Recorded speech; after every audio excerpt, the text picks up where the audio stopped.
Dr. Kneeland Brown serves as the Dean of the DeVoe School of Business at Indiana Wesleyan University. He has served in higher education administration for more than a decade.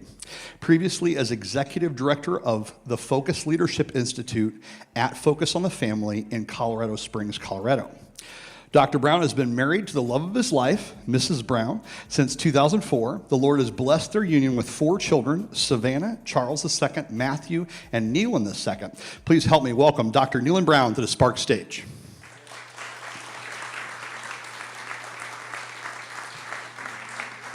Come on. Set your stuff down right there. There you go. And there you go. You're good?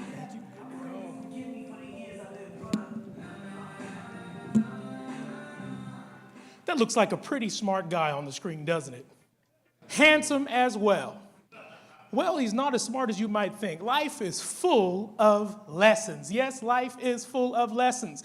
One of the lessons I learned very early on was as a father, when I first had a little boy. See, we had a girl first, and I always say God tricked me and my wife by giving us a beautiful baby girl who was made of sugar, spice, and everything nice.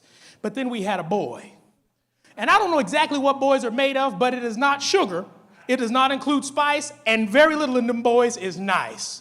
The first boy we had, name is Charles. That's my biggest boy, that's my main man. And Charles got in this little habit that his sister never got into. When he was 2 years old, he started licking people's palms. Just randomly licking the palms of people's hands.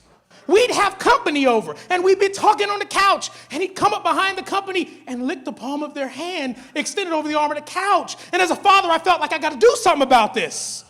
I got to save my son from himself. What kind of life prospects will he have if he becomes known as a palm licker? A serial palm licker. Roaming the community, randomly licking people's palms. And I came up with an idea, as smart as I was. This is what I said. I said, I got to teach my son a lesson. So I said, son, you can't lick people's palms because someday you're going to want to have a prom date. And if you lick people's palms, no girl wants to go to prom with you. Stop licking palms. That didn't help a 2-year-old. So one day I sat him down to give him a manhood talk. Someday, son, you're going to be a man. And as a man, you can't lick people's palms. It will mess up professional relationships when they reach out for a handshake and get a palm lick. But it didn't help. He licked the palm again. My final plan was this. I'm going to give him a taste of his own medicine. I sat him down. I said, son, the next time you lick somebody's palm, daddy's going to lick your palm, and you're going to see how it feels. Well, he's 2. So the next time his mother was sitting in a chair, he snuck up behind her and licked her palm. And as a parent, of course, good parenting, I had to stand up and do what I said I was going to do. I marched over to him, I took him by the hand, I set him down, and I said, son, how does this feel? And I lifted up his little hand and I licked it from palm to fingertip. And there was a taste that came over my mouth. Right then in that moment, and I realized the error of my ways. First of all, 2-year-old little boys don't wash their hands. They go all day long, they are dirty little creatures. Second of all, he thought the palm licking was quite fun. He enjoyed it. I was the one experiencing the pain. Moral of this story is, don't lick other people's palms. Really, there's no more to that story than that. Don't lick people's palms. You may have already known that lesson, but I give that for free. Life is full of lessons. Here's another lesson I learned. My very best friend is a counselor. At one point, we were having a discussion about how people develop. And he dropped some knowledge on me. He said, my brother, let me tell you something. People are simple creatures. See, if you look at a person simply based upon the behaviors which they display in their life, you don't understand that entire person. Because the majority of our behaviors can be tracked back about 2 steps. The behavior is oftentimes the 3rd step in the development of the person. And he basically simplified a general idea of counseling for me. He said, Kneeland, by the time you meet someone and you witness their behaviors, you're kind of meeting them at the end of the play. But if you move back a couple of acts, you find out typically there are 3 things linked together that lead to a behavior. Number 1 is an event. An event is simply this: life moments or circumstances which have impact. Life moments or circumstances which have impact. There are moments sometimes that just happen to us throughout life's journey. Sometimes there are circumstances that we were born into. What I basically mean is we don't have control over many of the events that take place. Some of them we do have control over. But they are life moments and circumstances which have impact. Let me tell you one in my own life. I finished the University of Southern California's doctoral program. My doctoral work was in higher ed administration with an emphasis in educational leadership. I remember being so proud as I got hooded and put on my cap and gown. My grandmother was there, my mother was there, my father was there, all of my extended family was there, my bride Tara was there, and I was sure enough happy that I had finished my doctoral process. As a matter of fact, I received a promotion at the institution that I was working at, and I began moving up the chain. Within about 3 years of having my doctorate, at one point I was leading a training for faculty. While I was leading that training, a certain faculty member asked me if they could have a moment of my time. I said, certainly you can. The gentleman was a well-distinguished faculty member, very well published in his area, very good lecturer, pulled me off to the side, and I was excited about whatever he had to pour into my life. And these are the words that he said to me. He said, son, I have bad news for you. And I said, what's the bad news? And he said, well, you got your doctorate a couple years back, and everyone sees you doing a good job at the university, but here's your problem. You're African American. I remember looking at him and thinking, what's the problem? And then he told me the problem is because you're African American, no one's going to take your doctorate seriously. And I said, why is that? And he said, because, and he gave me this whole historical rundown of affirmative action and how it had cut the legs out from under African Americans, and therefore anything I achieved educationally had to be placed into question because I hadn't received my doctorate the right way as he viewed it.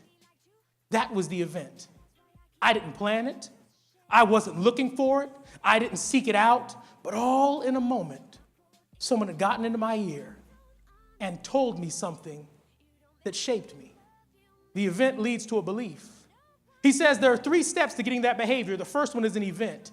That is, again, life's moments or circumstances which have impact. But then it leads to a behavior. The behavior which comes from an event, the truths which we hold based on life moments or circumstances. Behaviors are truths which we hold. Beliefs, are truths which we hold, which are based on life's moments or circumstances. First, you have an event. That leads to a belief.